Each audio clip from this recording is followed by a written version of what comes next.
The fifth of the seven curses is what we call the Midianite curse, and this parallels the gift of giving.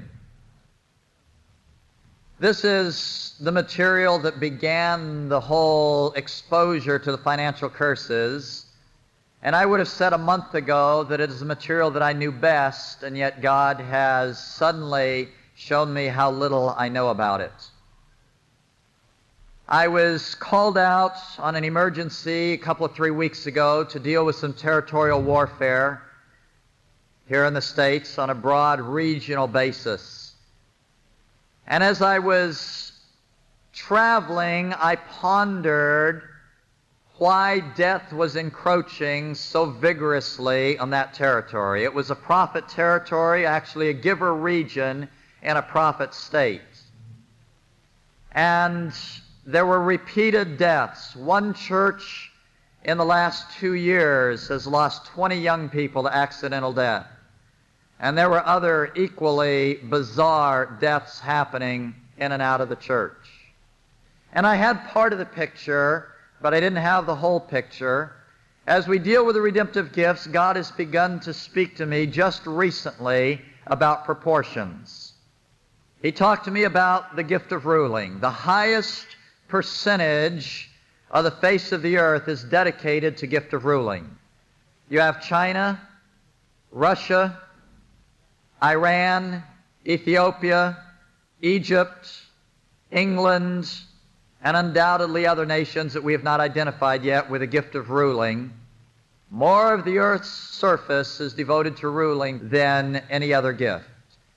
And I observed that, had a hint or two of what it meant, but I was totally unprepared for what happened on that next trip.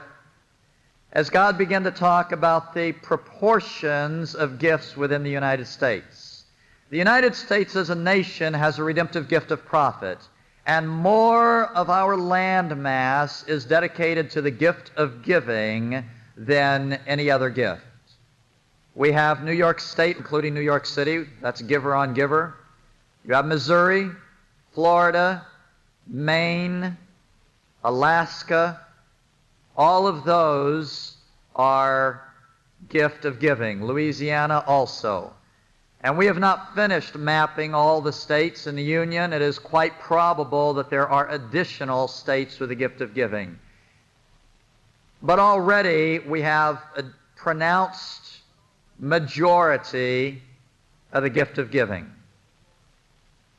And so I was pondering this as I flew across the states and back, looking at the synergy between these gifts, what God had intended, why these two were supposed to be so life-giving, and how the enemy could pervert them to cause them to be death-dealing. And then the Lord shifted the picture a little bit. We have known for a long time that it is not just cities and states and nations that have redemptive gifts, but every social structure can have one of the redemptive gifts.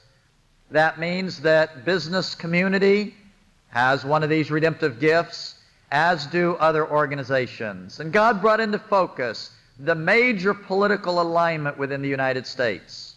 The Republican Party has the redemptive gift of prophet, and they're tremendously burdened by the Aramean curse. Just a brief look at the Republican politics, and you can see that even when they are in power, they cannot get justice. The brief period when the Republican Party had the majority in the Senate, it was stripped away through a chintzy little maneuver that allowed one member to defect. The Democratic Party has a redemptive gift of giving.